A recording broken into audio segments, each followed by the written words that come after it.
Mr. Barber, what's happening today? Can't be surprised at all by what transpired yesterday. We kind of alluded to it, that the Giants were just taking their time evaluating what they thought about their head coach. And ultimately now with a new GM search, what's the best course of action? I think there were three deciding things that made this decision not easy, but a conclusion for the New York Giants, John Mara and Steve Tisch. Okay. One, uncompetitive football down the stretch. That'll do it. They averaged less than a touchdown over the last month of the season, 26 points in 4 games to be specific.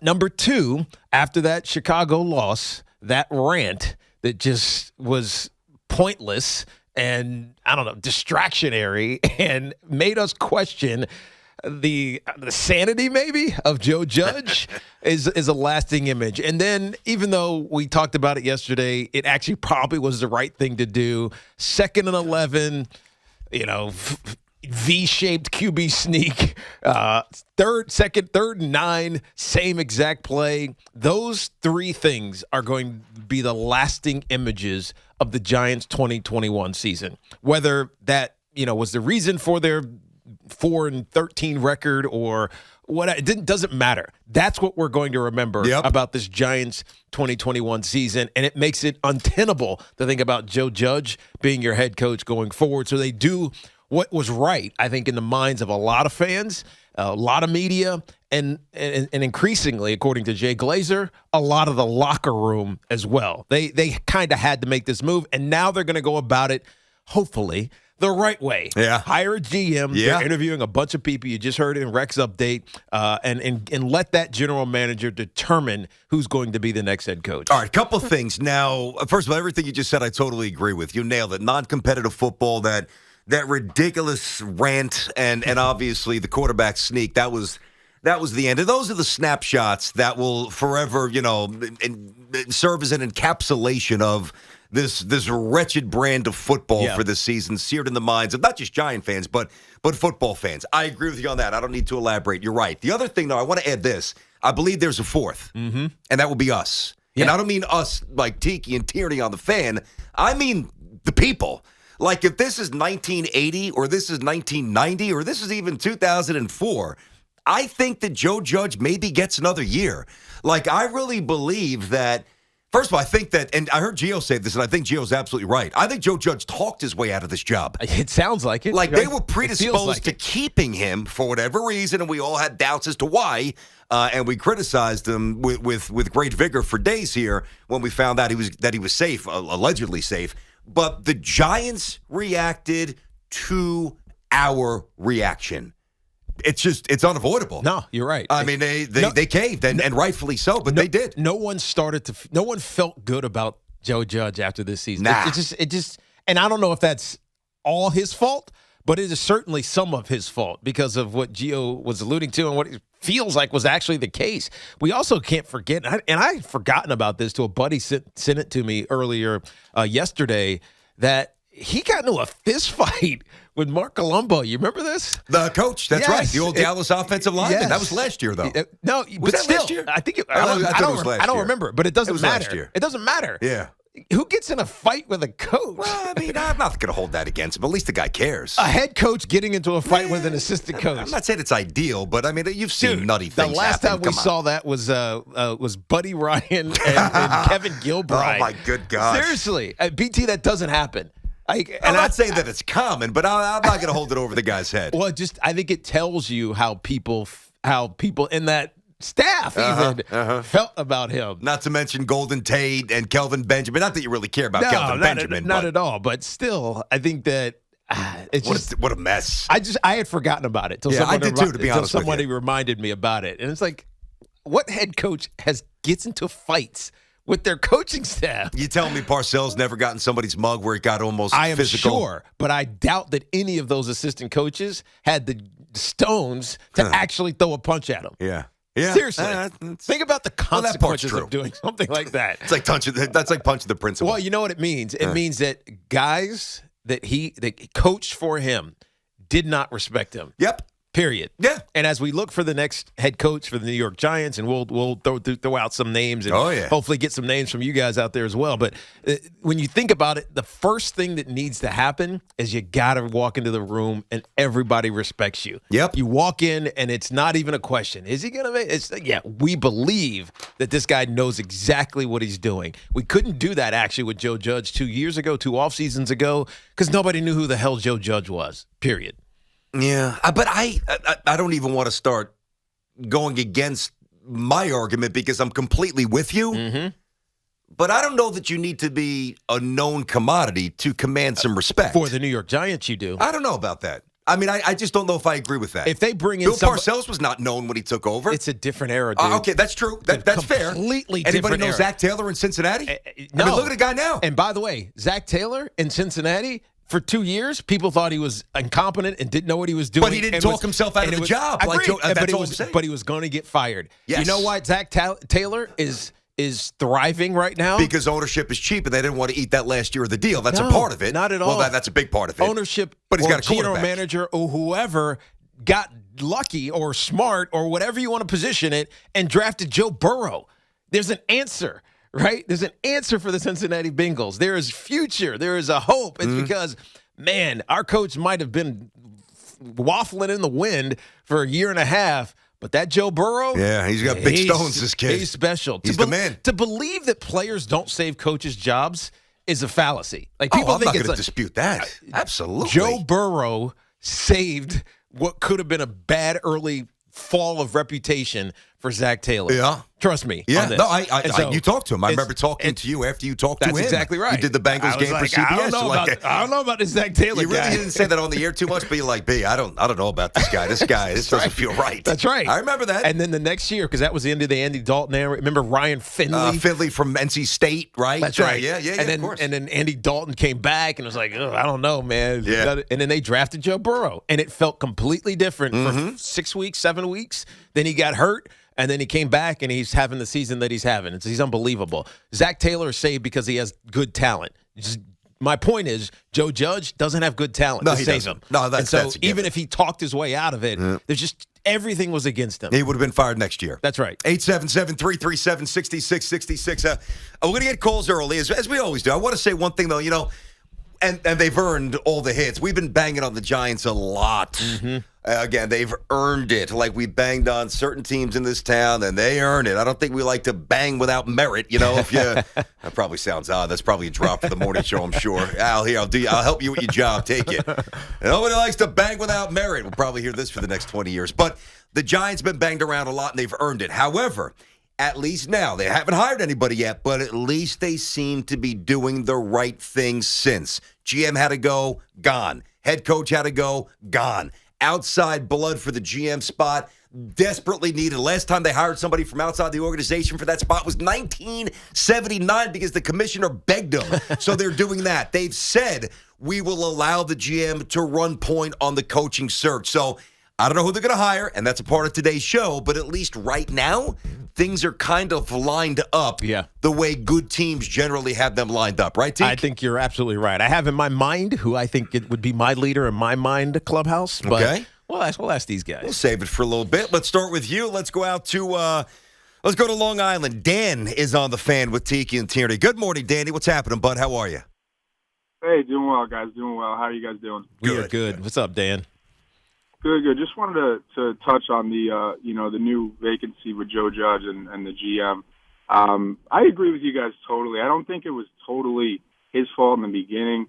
He kind of inherited an awful offensive coordinator, Jason Garrett, super predictable with his play calling.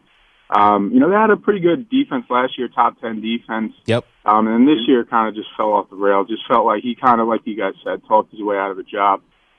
Curious your guys' thoughts on the Bills' success in the last couple of years, bringing in the new head coach, Dable, that offensive coordinator. Seems like that offense is firing on all cylinders. And then the assistant GM, Joe, bring both those guys from the Bills. What do you guys think? Joe Schoen. Thanks for the call, Dan. Take it away, it's a good call. So I think it's a good example because when the Bills hired Sean McDermott, they knew they were getting a good leader because the reputation coming from Carolina, He was under Ron Rivera. It just felt like, man, this dude is tutored right, right? He's got the right well-principled. principle, Yeah. like all those things that you absorb from whoever tree you're coming from.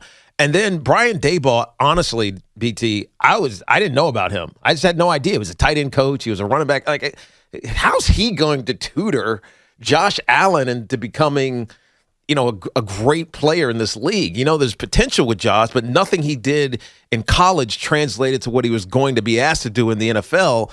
And it took a couple of years, but he did it very smartly.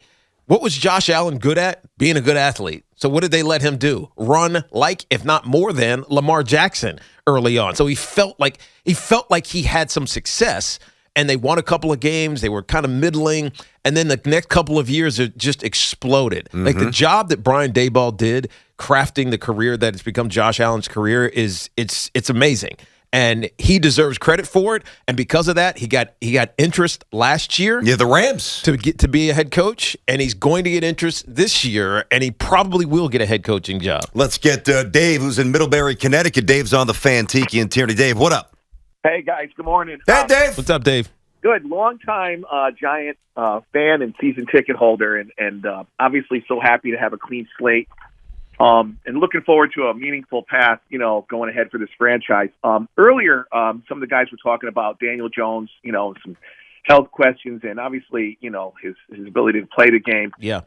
So clearly, they're going to hire for GM and coach. If you guys could put yourself in that position, what would be some of the things that you would address related to the quarterback, and maybe priorities that you would have for the draft for the Giants and off-season, maybe free agent moves to help improve the team? I'm going to give this to Teague. Thanks for the call, Dave. The one thing that I would say, the only thing I would say is I need to find somebody that's going to put me in the direction of a modern offense. I mean, the Giants' offense is so antiquated and so far from where the league has gone. Yeah. That's got to be a big piece of the puzzle for me. Yeah, I think it's a good question. And the free agents, I'd have to go look at the top free agents for 2022. I'm looking at it right now. But I think they have no money. What free agents? Agreed. So that's where I was going to start. The biggest issue with the Giants, and I just looked this up, there's teams that are worse. There's probably 5 or 6 teams that are worse than the Giants are. But those 4 or 5 teams, they're actually in the postseason. You know what I mean? And they can afford to be over the cap next year because they're actually trying to win something this year. The Giants are about just under $400,000 over the cap for next year. And they only are playing 42 players. That's 42 guys out of 53 that 42 already have them over the cap. So there's some major restructuring that's going to have to happen. So the questions you're going to ask, and by the way, while you're doing these general manager interviews, these are the questions you need to ask this general manager, right? 1, what are you doing with their quarterback? Tell us about Daniel Jones. If we're interviewing you, you got to have an opinion on Daniel Jones. What would you do? Number 2, Saquon Barkley's entering his 5th year. He's already picked up the 5th-year option. We know that he's got great potential. He's had tons of injury issues, by the way, as has Daniel Jones. What are you doing with the running back? Are we going to trade him? What are you doing? You keeping him? You're going to try to figure out how to get him back to his heights? That's the second question. 3, what are you doing with the offensive line? Right? We know there's some talent here. Geez, yes, those kind of questions. The guys can be like, I don't know if I want this job, man. I'm out. You have I'm going to go to the other job. You have to have those answers. I'm being facetious, but those are a lot of questions. You got to have those answers. And by the way, the first thing you're asking before you ask any of those is, who do you like as head coach? Yeah. Who are you bringing as head coach? And our last caller identified Joe Schoen from Buffalo. From Buffalo. The assistant GM. I think there's a notion that started to, I don't know, become part of the NFL rhetoric probably 4 or 5 years ago, that the general manager and the head coach had to have some sort of relationship. So keep this in mind while you're listening to who the Giants are interviewing for general managers. Who are they associated with? Joe Schoen is associated with Brian Daboll, right? The guy down in Baltimore, I'm forgetting his name. I wrote it. Joe Hortitz, I think is how you say his last name. He's associated with Greg Roman, who's had head coaching experience. I like Greg. I do too. Yep. I mean, does he work in? I don't know. Did a good job with San Francisco, I'll tell you that, and Buffalo for a little bit. But these general managers have associations with head coaches. Not that they're going to hire Greg Roman, or in the case of Schoen, Brian Daboll, but it's going to be top on his list. No doubt about it. And so I think those are the questions that have to be answered immediately, and that's the process that the Giants are going through right now. And I think for the first time in a really long time, they're actually going through the process as opposed to paying it lip service. I got a question for you. And it's going to be a guess on your part, but it might be the most important question that I'm going to ask you about this whole thing. Because depending upon the answer, it's going to shape the trajectory of the search. Yeah. Okay. So when Mr. Mara, when Mr. Tisch, when the questions are asked about Daniel Jones, Saquon, if you love a certain candidate, I'm talking about the GM right now, before the coach, obviously, and you love whomever that might be, and they say, John, Steve, I know you guys took Saquon number 2 a couple of years back. There is no way I can move forward with him on this team. Yeah. Or Daniel, or both. Will Mara, in your heart, really give this person the latitude to do that? Yeah, I do. I think that they will. Well, then the Giants have a chance. Yes. And I'm not saying that that's the ultimate fate of Saquon. No. I asked that, or Daniel Jones. I asked that because if they're going to do it, you have to do it right. Yes. And really let the person do what they need to do. Yeah. And you believe that they will. I'm positive that they will. All right. That's an answer that should pump up Giant by fans. The way, that's good. That's not just Saquon. No, I know. That's anybody. No, but I know. But given Saquon's draft status and the money, and like a bit of a face of the franchise, like that's a personal draft pick for this team. Yeah. That's why I asked Saquon. I hear you. Yeah. Okay. Let's get Dan, who's in Mystic, Connecticut. And Dan is on the fan. What up, Danny? Hey, guys. How you doing? Thanks for taking my call. Pleasure, man. I spoke with you guys last week about if they're going to hire Abrams as a GM, and I know that kind of dissipated. But I'm actually pretty excited about a new head coach, and I apologize if I'm being an overreactive Giants fan. Do you think there's any way that they bring in Harbaugh? They're going to talk to him for sure. Call him for sure, right? Yeah. I mean, I don't. Again, I said this last week, and that would be a dream, guys.